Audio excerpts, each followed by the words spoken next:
नमस्कार। आज हम एक बड़ी दिलचस्प किताब के कुछ आइडियाज पर बात कर रहे हैं, एटॉमिक हैबिट्स। सवाल ये है कि क्या ये जो छोटी छोटी आदतें होती हैं हमारी रोज की, जिन्हें हम शायद नोटिस भी नहीं करते, क्या वो वाकई हमारी जिंदगी बदल सकती हैं? हमारे पास जो जानकारी है वो इसी किताब के कुछ खास विचारों पर बेस्ड है। बिल्कुल। और ये जानकारी बताती है कि ये सिर्फ अच्छी सलाहों का कलेक्शन नहीं है, बल्कि ये आदतों को समझने और उन्हें स्थायी रूप से बदलने का एक पूरा सिस्टम, एक ढांचा देने की कोशिश है। हाँ। और मजे की बात यह है कि ये तरीके किसी एक ग्रुप के लिए नहीं है। मतलब स्टूडेंट्स हों, प्रोफेशनल्स हों, कोई भी जो खुद को इम्प्रूव करना चाहता है, उसके लिए ये रेलेवेंट बताए गए हैं। हाँ, यही बात मुझे भी बहुत इंटरेस्टिंग लगी कि कैसे रोज के छोटे छोटे बदलाव इतना बड़ा असर डाल सकते हैं। तो चलिए इन आइडियाज को थोड़ा और खोलते हैं। हमारे पास जो मटेरियल है वो इसे 3 गेम चेंजिंग सीक्रेट्स कहता है। तो देखते हैं ये क्या है। हम्म। तो पहला बड़ा विचार जो ये सामग्री सामने रखती है वो है 1% का नियम।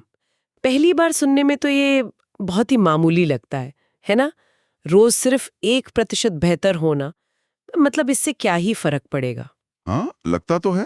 और यहीं पर जेम्स क्लियर जो लेखक हैं, एक बहुत ज़रूरी बात कहते हैं, जैसा हमारी जानकारी में है। उनका तर्क है कि हमें छोटे सुधारों की ताकत को अंडर एस्टिमेट नहीं करना चाहिए। अच्छा। हाँ, ये बिल्कुल वैसे ही है जैसे पैसे पर कंपाउंड इंटरेस्ट लगता है ना। हम्म। अगर आप हर दिन सिर्फ 1% बेहतर होते हैं, तो साल के अंत तक आप अपनी शुरुआत से लगभग 37 गुना बेहतर हो सकते हैं। 37 गुना? सिर्फ 1% रोज? हाँ, ये आंकड़ा तो सोचने वाला है। बिल्कुल। ये कोई रातों रात का बदलाव नहीं है। ये लगातार धीरे धीरे होने वाले सुधार हैं जो समय के साथ जुड़ते जाते हैं, मल्टीप्लाई होते हैं। क्या इसका कोई मतलब प्रैक्टिकल उदाहरण भी है? क्योंकि थ्योरी में तो ठीक है, पर असल जिंदगी में ये कैसे दिखता है? हाँ, सामग्री में एक बहुत सिंपल सा उदाहरण दिया है। मान लीजिए कोई सोचता है कि वो रोज सिर्फ 5 मिनट के लिए वर्कआउट करेगा, बस 5 मिनट। ओके। शुरू में तो शायद कुछ खास महसूस नहीं होगा, ना वजन कम होगा, ना मसल्स बनेंगी। लेकिन अगर वो इसे लगातार करता रहे, हम्म। तो धीरे धीरे ये छोटी सी आदत उसकी स्टेमिना बढ़ा सकती है, उसे ज्यादा एनर्जेटिक महसूस करा सकती है। और हो सकता है कि वो फिर खुद ही ज्यादा देर वर्कआउट करने लगे। अच्छा। ये उस 1% डेली इंप्रूवमेंट का एक कॉन्क्रीट उदाहरण है। मतलब छोटे कदम से ही बड़ी यात्रा शुरू होती है। यानी इम्पोर्टेंट ये नहीं कि स्टेप कितना बड़ा है, बल्कि ये कि आप लगातार चल रहे हैं, चाहे वो छोटा ही क्यों ना हो। बिल्कुल। और यहाँ एक एक चेतावनी भी है जिस ना। पर सामग्री जोर देती है। अच्छा, क्या? ये 1% का नियम सिर्फ सुधार के लिए नहीं है, ये गिरावट के लिए भी उतना ही सच है। ओह। रोज की 1% की मामूली सी गिरावट या कोई छोटी बुरी आदत भी समय के साथ जुड़कर बहुत बहुत बड़ा नेगेटिव इम्पैक्ट डाल सकती है। साल के अंत में आप लगभग 0 पर पहुंच सकते हैं। अरे बाप रे। सामग्री में एक ग्राफ का भी जिक्र है जो दिखाता है कि 1% बढ़ोतरी और 1% गिरावट के रास्ते समय के साथ कितने अलग हो जाते हैं। वो विजुअल देखकर और साफ हो जाता है कि छोटे रोज के चुनाव कितने पावरफुल हैं, अच्छे भी और बुरे भी। ये तो सच में सोचने वाली बात है। मतलब हमें सिर्फ अच्छी आदतें बनाने पर ही फोकस नहीं करना है, बल्कि उन छोटी छोटी बुरी आदतों को पहचान कर उन्हें उन्हें 1% कम करने पर भी ध्यान देना होगा। बिल्कुल सही पकड़ा आपने। शायद एक छोटी बुरी आदत छोड़ना एक अच्छी आदत शुरू करने जितना ही या शायद उससे भी ज्यादा फायदेमंद हो। बिल्कुल। और ये बात हमें नेचुरली दूसरे मुख्य विचार पर ले आती है, जिसे सामग्री कहती है Q, craving, response, reward. Q, craving, response, reward. Hindi में क्या कहेंगे इसे? संकेत, इच्छा। हाँ, संकेत, फिर तीव्र इच्छा या तलब, फिर प्रतिक्रिया यानी जो हम करते हैं, और आखिर में इनाम। अच्छा। कहा गया है कि हर आदत, चाहे अच्छी हो या बुरी, इसी 4 स्टेप वाले प्रोसेस से चलती है। ये एक तरह से आदत का साइकोलॉजी है। ओके। तो अगर आदत बदलनी है तो इस साइकिल को समझना होगा। ये 4 स्टेप्स असल में हैं क्या? पहला है क्यू यानी संकेत। इसका क्या रोल है? क्यू या संकेत वो ट्रिगर है, वो चिंगारी जो पूरी आदत की साइकिल शुरू करती है। ये कुछ भी हो सकता है, कोई खास टाइम जैसे सुबह उठना, कोई जगह जैसे किचन, कोई इमोशनल स्टेट जैसे स्ट्रेस, कोई दूसरा इंसान या आपका पिछला कोई एक्शन। ये आपके ब्रेन को सिग्नल देता है कि चलो वो करते हैं। ठीक है, संकेत मिला, फिर आती है क्रेविंग, तलब या तीव्र इच्छा। इच्छा मतलब वो काम करने की इच्छा? नहीं, डायरेक्ट काम करने की नहीं, बल्कि उस काम से जो नतीजा मिलेगा, जो इनाम मिलेगा, उसकी इच्छा। क्रेविंग ही आदत के पीछे की असली मोटिवेशन है। अच्छा। आप सिगरेट पीने की इच्छा नहीं करते, आप उससे जो स्ट्रेस कम होता है ना, उसकी इच्छा करते हैं। आप टीवी देखने की इच्छा नहीं करते, आप उससे मिलने वाले एंटरटेनमेंट या आराम की इच्छा करते हैं। ये इच्छा ही हमें एक्शन लेने पे मजबूर करती है। समझ गई। तो संकेत ने इच्छा जगाई, फिर आता है रिस्पॉन्स, प्रतिक्रिया। ये तो वो काम ही हुआ जो हम करते हैं। हाँ, रिस्पॉन्स वो एक्चुअल आदत है जो आप करते हैं। कोई एक्शन या कोई सोच, सिगरेट पीना, फोन चेक करना, पानी पीना, कुछ भी। ठीक है। और आखिर में आता है रिवॉर्ड, इनाम। ये आदत का फाइनल गोल है। रिवॉर्ड दो काम करता है। एक तो वो आपकी क्रेविंग को सेटिस्फाई करता है, और दूसरा वो आपके ब्रेन को सिखाता है कि भाई ये पूरा साइकिल दोहराने लायक है, क्योंकि इससे कुछ अच्छा मिला, फ्यूचर में फिर से करना है। तो ये एक पूरा लूप बन गया। संकेत, इच्छा, प्रतिक्रिया, इनाम। और सामग्री कहती है कि आदतें बदलने का राज इसी लूप को मतलब हैक करने में है। इन चारों में से कहीं छेड़छाड़ करनी होगी। बिल्कुल, यही इस मॉडल की कह सकते हैं पावर है। ये आदत बदलने को एक प्रॉब्लम की तरह देखता है जिसे सॉल्व किया जा सकता है। आप संकेत बदल सकते हैं, उसे गायब कर दो। इच्छा कम कर सकते हैं, उसे अनअट्रैक्टिव बना दो। प्रतिक्रिया को मुश्किल बना सकते हैं, उसे करने में मेहनत लगे। या इनाम को अनसेटिस्फाइंग बना दो। और अच्छी आदतों के लिए ठीक इसका उल्टा। मतलब अच्छी आदत के लिए संकेत को साफ बनाओ, इच्छा को आकर्षक, प्रतिक्रिया को आसान और इनाम को संतोषजनक। एग्जैक्टली। क्या इसका कोई उदाहरण है सामग्री में? जैसे मान लीजिए किसी को मीठा खाने की आदत छोड़नी है, तो वो इस साइकिल में कहाँ बदलाव कर सकता है? हाँ, जैसे जंक फूड का उदाहरण था, उसी तरह सोचिए।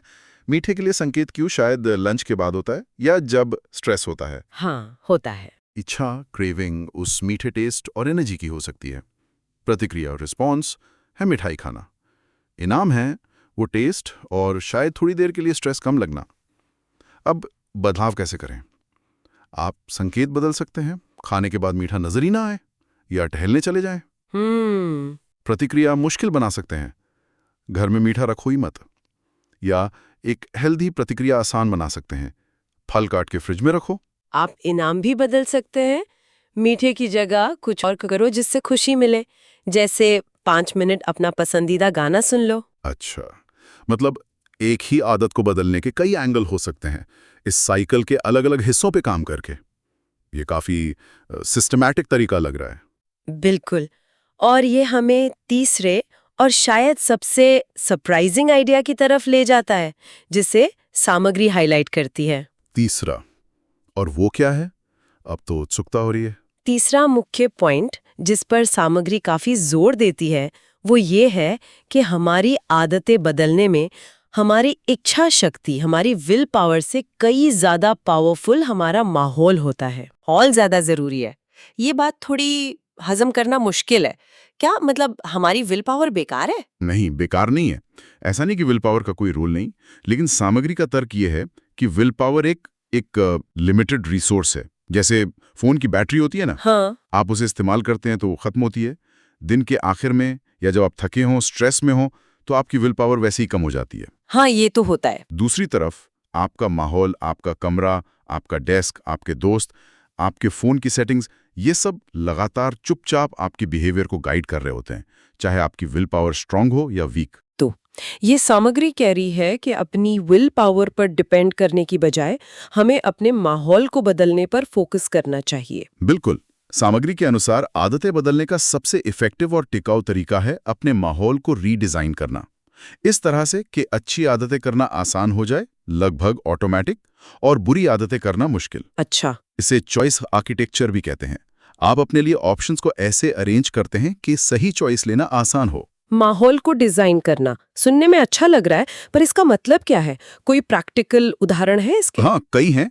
जैसे अगर आप रात को देर तक टीवी देखने की आदत कम करना चाहते हैं, तो टीवी का रिमोट दूसरे कमरे में रख दें सोने से पहले। ओके। अगर आप ज्यादा पानी पीना चाहते हैं, तो पानी की बोतल हमेशा अपनी नजर के सामने रखें, डेस्क पर। सुबह उठकर वर्कआउट करना है, रात में ही अपने जूते और कपड़े निकालकर बेड के पास रख लें। हाँ, ये तो आसान है। फोन का इस्तेमाल कम करना है, नोटिफिकेशंस बंद कर दें, या फोन को बेडरूम से बाहर चार्ज करें। ये सब माहौल बदलने के तरीके हैं। समझ गई। तो ये असल में अपनी नेचुरल लेजीनेस का पॉजिटिव इस्तेमाल करना है। हम सब आसान रास्ता चुनते हैं, तो क्यों ना अच्छी आदतों को ही आसान रास्ता बना दें। ये रोज रोज विल पावर से लड़ने से तो बेहतर लगता है। बिल्कुल सही कहा। ये एक बार की मेहनत से लंबे समय तक फायदा लेने जैसा है। माहौल बदलने में जो एफर्ट लगता है वो एक बार लगता है, लेकिन उसका असर रोज होता है। जबकि विल पावर पर डिपेंड करना मतलब रोज एक नई लड़ाई लड़ना। सामग्री का इशारा यही है कि हमें अपनी आदतों के लिए एक सपोर्टिव माहौल बनाना चाहिए। तो अगर हम इन तीनों आइडियाज को एक साथ देखें, पहला रोज 1% का छोटा लगातार सुधार जिसका कंपाउंडिंग इफेक्ट होता है, दूसरा आदत का वो 4 स्टेप साइकिल संकेत, इच्छा, प्रतिक्रिया, इनाम जिसे समझकर हम आदतें बदल सकते हैं, और तीसरा विल पावर से ज्यादा माहौल का रोल और उसे अपने फेवर में डिजाइन करना। सामग्री इन तीनों को आदत बदलने की चाबी मानती है। हाँ, और खास बात यह है कि ये तीनों अलग अलग नहीं हैं, ये जुड़े हुए हैं। कैसे? देखिए, जब आप अपना माहौल, तीसरा आइडिया बदलते हैं तो आप सीधे सीधे संकेतों, क्यू और प्रतिक्रिया, रिस्पॉन्स पर असर डाल रहे होते हैं। दूसरा आइडिया? अच्छा, हाँ। जैसे फल सामने रखने से संकेत बदला और प्रतिक्रिया फल खाना आसान हुई। और जब आप अच्छी आदतों को आसान और बुरी को मुश्किल बनाते हैं तो आप ऑटोमेटिकली रोज 1% सुधार पहला आइडिया करने के चांसेस बढ़ा देते हैं। ओके, हाँ, ये तो लॉजिकल है। ये तीनों मिलकर एक बहुत पावरफुल स्ट्रैटेजी बनाते हैं। ये वाकई एक होलिस्टिक अप्रोच लगता है। छोटी शुरुआत करो, प्रोसेस को समझो और फिर अपने आसपास की दुनिया को ही अपना साथी बना लो। ये सिर्फ विल पावर के भरोसे रहने से कहीं ज्यादा प्रैक्टिकल लग रहा है। बिल्कुल, ये अपनी आदतों के लिए एक कह सकते हैं इकोसिस्टम बनाने जैसा है, जहां अच्छी आदतें आसानी से पनपें और बुरी आदतें मुरझा जाएं। आखिर में सामग्री ये भी बताती है कि ये अप्रोच या ये किताब किसके लिए सबसे ज्यादा फायदेमंद है। सामग्री के मुताबिक ये उन लोगों के लिए खासतौर पर अच्छी है जो बड़े ड्रामेटिक बदलावों की जगह छोटे, लगातार और सिस्टमैटिक सुधार से अपनी लाइफ बेहतर बनाना चाहते हैं। ये उनके लिए है जो क्विक फिक्स की बजाय एक सस्टेनेबल प्रोसेस में यकीन रखते हैं। इसे प्रैक्टिकल, आसान और एक्शन ओरिएंटेड बताया गया है। प्रैक्टिकल, आसान और एक्शन ओरिएंटेड मतलब इसमें जो बातें हैं वो सिर्फ थियोरी नहीं है, उन्हें असल में किया जा सकता है। समझना आसान है और ये सिर्फ सोचने के लिए नहीं बल्कि कुछ करने के लिए मोटिवेट करती हैं। हाँ, जोर करने पर है। सिद्धांत तभी काम के हैं जब उन्हें प्रैक्टिस में लाया जा सके। सामग्री का मकसद यही लगता है कि पढ़ने वालों को ऐसे टूल्स मिलें जिनका वो फौरन इस्तेमाल शुरू कर सकें। तो अगर हम आज की बात को समेटें, हमने एटॉमिक हैबिट्स पर आधारित सामग्री से 3 मुख्य बातें सीखी। पहली, छोटे रोज के 1% सुधार की ताकत, जिसे हम अक्सर अनदेखा कर देते हैं पर वो समय के साथ कमाल के नतीजे दे सकती है। दूसरी, आदत का वो 4 कदम का चक्र, संकेत, इच्छा, प्रतिक्रिया, इनाम, जो हमारी आदतें चलाता है और जिसे समझकर हम उन्हें बदल सकते हैं। और तीसरी, शायद सबसे ज्यादा प्रैक्टिकल बात, कि हमारी विल पावर से ज्यादा हमारा माहौल हमारी आदतों को शेप देता है और उसे बदलना सबसे असरदार तरीकों में से एक है। बिल्कुल, सामग्री का सार यही है कि सेल्फ इम्प्रूवमेंट के लिए बड़े गोल्स के पीछे भागने और फिर हार मानने से बेहतर है कि एक प्रोसेस ओरिएंटेड, सिस्टमैटिक और सस्टेनेबल तरीका अपनाया जाए। जोर इस बात पर है कि बड़े बदलाव अक्सर छोटे, लगातार और मैनेजेबल स्टेप से ही आते हैं। फोकस प्रोसेस पर है, सिर्फ एंड रिजल्ट पर नहीं। इन बातों को ध्यान में रखते हुए एक सवाल मन में आता है जो शायद सुनने वाले भी सोच सकते हैं। अगर हमारा माहौल हमारी आदतों पर इतना गहरा असर डालता है जैसा ये सामग्री कहती है, तो हमारे अपने पर्सनल माहौल में, चाहे वो हमारा कमरा हो, डेस्क हो या डिजिटल स्पेस, वो कौन सा एक छोटा सा सोचा समझा बदलाव हो सकता है जिसे हम आज या कल ट्राई कर सकते हैं ताकि हम अपनी किसी मनचाही आदत की तरफ वो पहला 1% का कदम बढ़ा सकें। ये सवाल शायद हमें अपने आसपास की दुनिया को एक नए नजरिए से देखने और उसमें एक्टिवली बदलाव लाने के लिए प्रेरित करे।